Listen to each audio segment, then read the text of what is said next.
What's up, everyone? Staniel Smooth here. I want to show you guys a cool thing we're doing.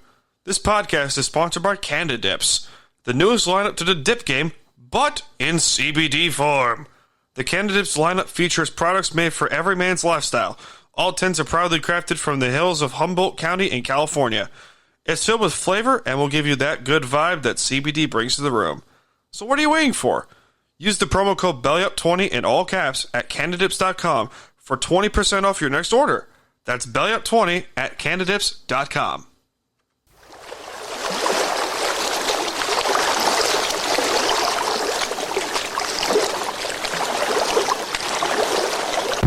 Good morning, Vietnam! It's time to BS.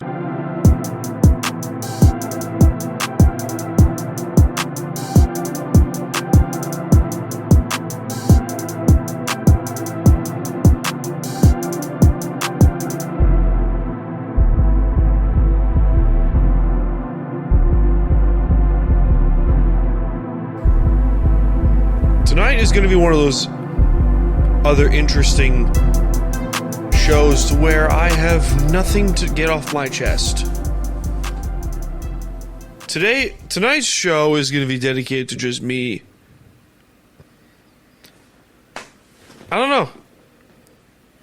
We'll see where the road takes me, I guess. I don't really like to just talk about nothing. I like to have something to talk about. Some more football talk throughout the week. But I guess we'll talk to Seahawks and Lions on Monday Night Football to get that out of the gate. Because, you know, that's been it's been on my mind the last 24 hours or so. The last 12 hours-ish.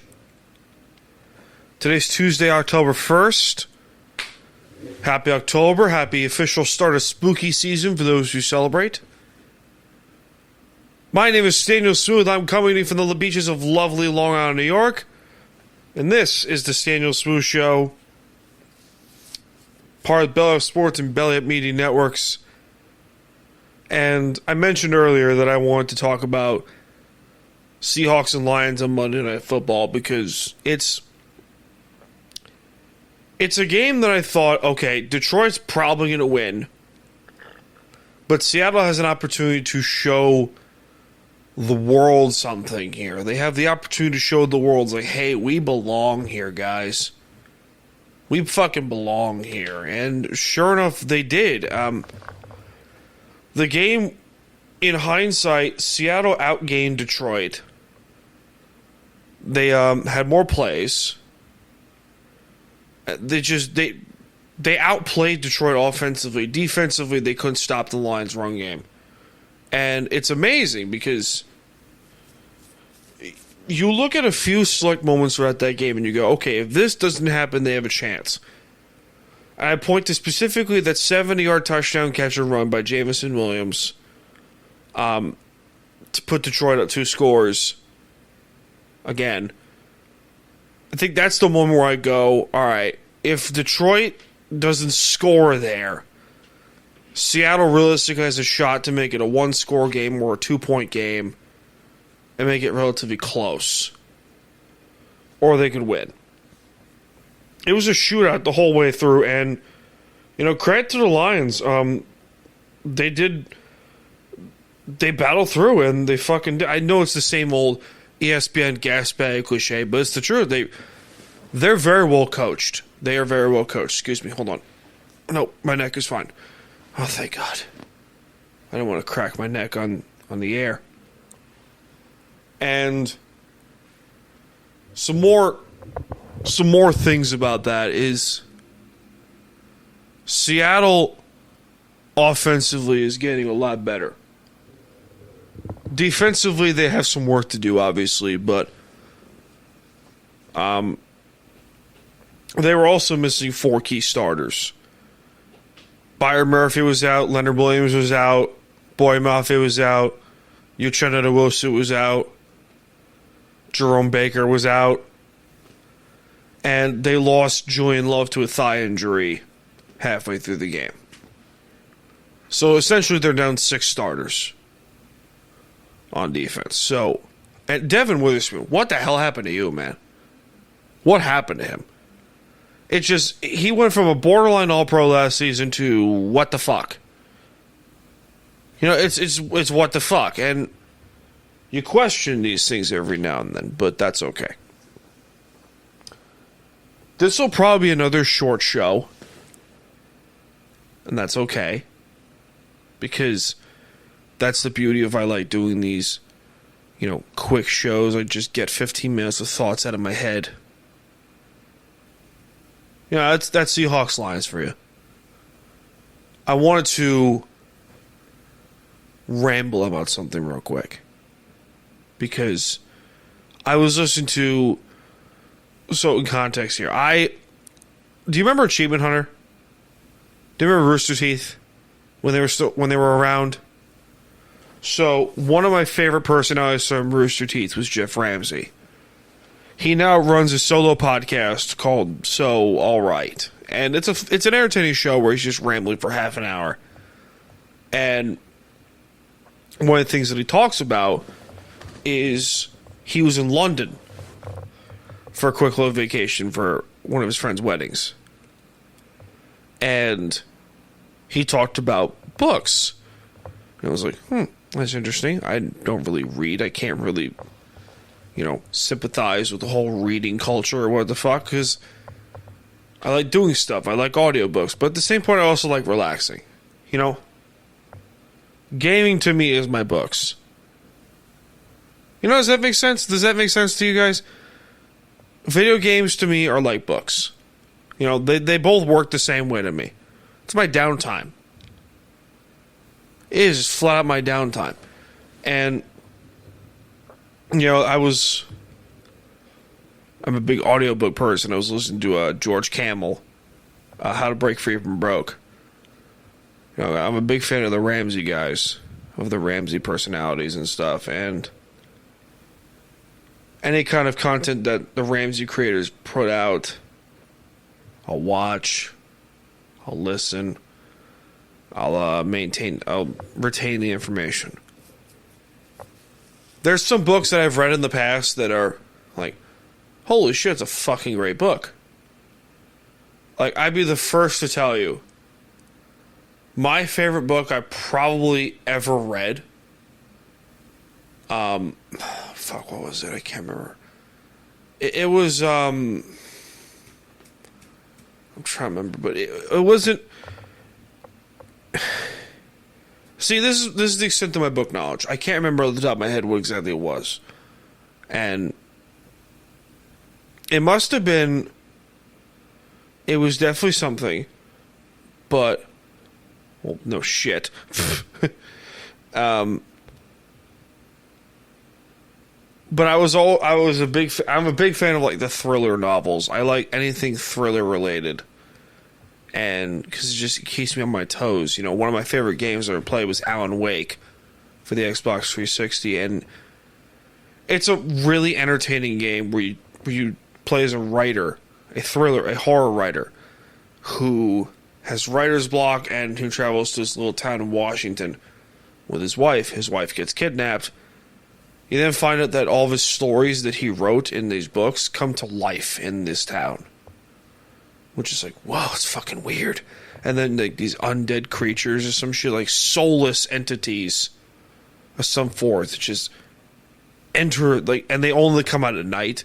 Very generic, and they only get harmed in the light, which is, it's a scary game. It's like, oh shit. It's definitely one of those games you want to play while intoxicated. You know, because it's like, whoa, keep showing your toes. You know, you do you, I guess. I don't care what you're into, what the fuck, I don't give a shit. I was going back and forth, inside my head earlier this evening.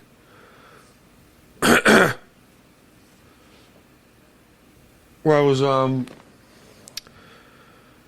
I was thinking of ways how to just decrease space and stuff like that in my apartment.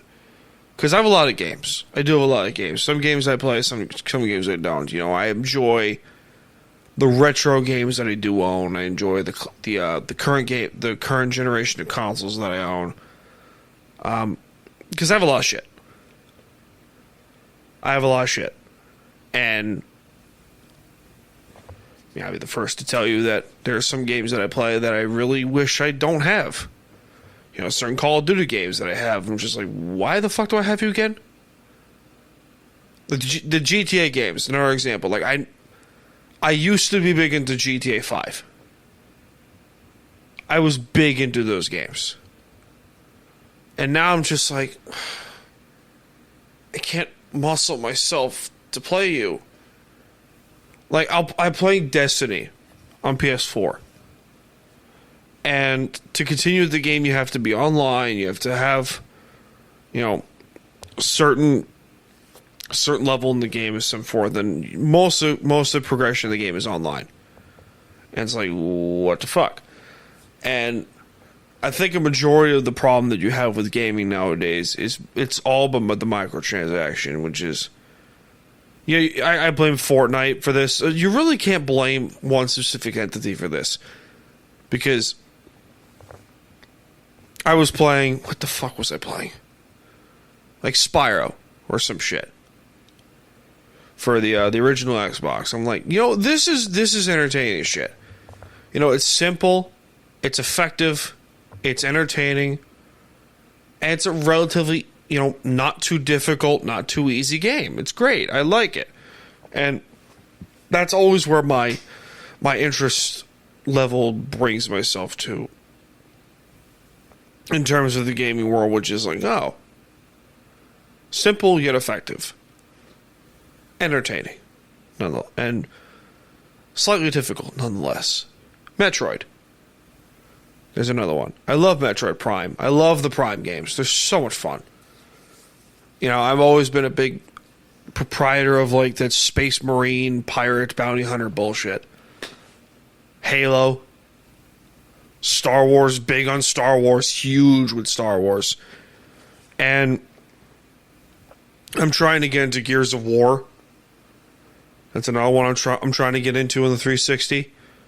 Because, I have this giant TV in my bedroom, in my living room, and it's a 55-inch TV, which is not a giant TV by any stretch, but it's a decent-sized TV. And it's nice to be able to play all the games you have on this big-ass TV and sit in my chair and just fuck around and do shit. It's entertaining. I like it. And I like being able to just recline and put my headphones in, listen to podcasts or an audiobook here and there.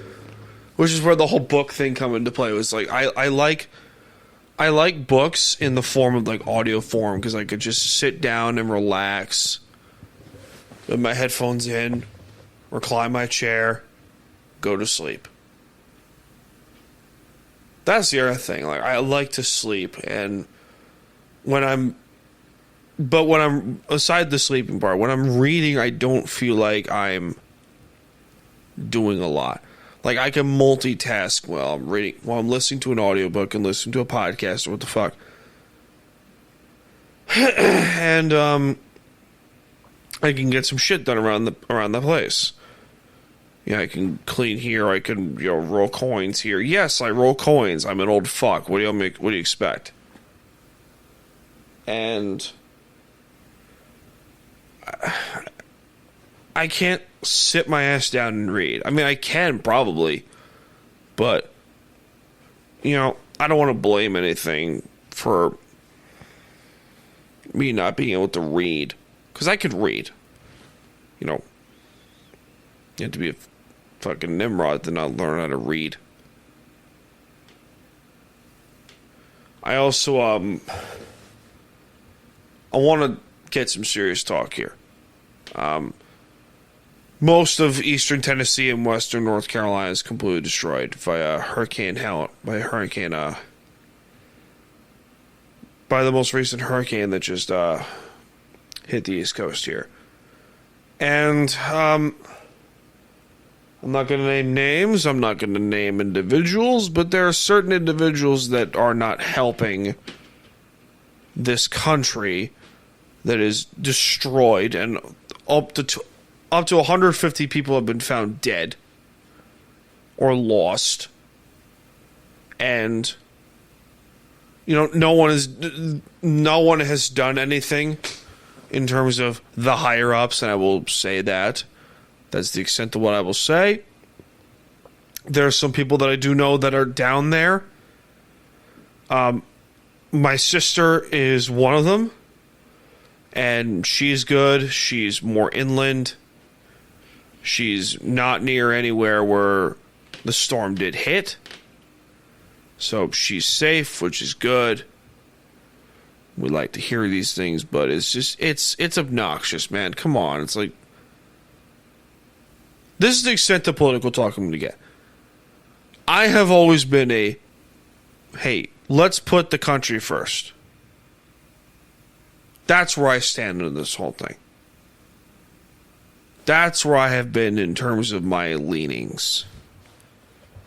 Now, there are some viewpoints I have that lean towards one side. There are viewpoints that lean towards one side. But one thing that I've always done is I've always been a America first kind of guy. That's always how I've been. And, you know, it's a shame how, you know, we've had this nasty fucking natural disaster hit our coastline, and, you know, certain people have done nothing. Just nothing.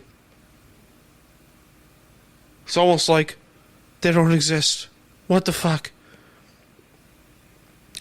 Also, a piece of real-world events, there is a massive strike going on for the longshoremen, where most of the East Coast major shipyards have shut down thanks to this strike from Maine to Houston, Texas. And it's wow. Just fucking wow. Perfect timing, that's all I'm going to say. Not like that fucking matters, which it doesn't, but who might I judge? That's the thing. I don't judge people. I make comments, I do, but I don't like go and say, "Oh, ew, what is that? Ew, you're not perfect." I'm like, what the fuck is perfect? What is perfect? Perfection is stupid. You know, I know certain people that say, "Oh, God's perfect." I'm like, okay, then how come he made your ass? There you go. How come he made your ass? It's one of those questions I like to ask myself. I don't know if it's a philosophy kind of ordeal. It might as well be. It might as well be philosophy, let's be honest here. Because I have always been in that particular realm of like, okay, I like to see both sides of each argument and go, all right, God's perfect, but like, okay, what the fuck is going on with the world then? You know, because I'll also be real here. If God were a woman, there's no way the world would be as fucked up as it is now. That is fact. Don't quote me on it, but prove me wrong. Ladies, prove me wrong. I love being wrong. I take no greater pride than to be wrong. Seriously, and it's not even like a shot at anyone. This is me being realistic here. I enjoy being wrong because it allows me to learn. Yeah, it sucks being wrong, but at the same point, it's one of those where you go, oh, all right, I'm wrong. That's fine. That's okay. Nothing wrong with that here. It feels good. It feels good to be wrong. You know? There's nothing wrong with that. But there's some points where you just have to go and say, okay, I'm wrong. There are certain people that I've known in my life who are the epitome of, I will die on this hill even if you have to kick me off and I'll still be right. There's nothing wrong with being wrong. Doesn't make you a bad person. It just means, okay, I can learn here. You know? Nothing wrong with that. I've known too many people in my life that have been the I will die on this hill tree or hill or room in this case. I'm in the room of I will die on this hill. Speaking of die on this hill, I'm happy for the Mets and the Met fan base that says, "Oh, the Mets are going to be really good." Oh, that's just, you know what? Yeah. My baseball fanhood is weird. I'm a Yankee fan at heart, but I will root for the Mets if it comes down to I was like, all right, the Yankees are out. All right, let's see what the Mets are doing. That's where my baseball leaning is. I'm a Yankee fan through and through, but it's one of those things where you just go, all right, let's see what the Mets are doing. You know, now if both teams make the World Series, all bets are off. Give me the Yankees. Because that's what I grew up as. Also, it gives me no better joy to say this. I would want nothing more than to see the Yankees finish with the same record as the Marlins this season. Just 62 wins in the year, 100 losses.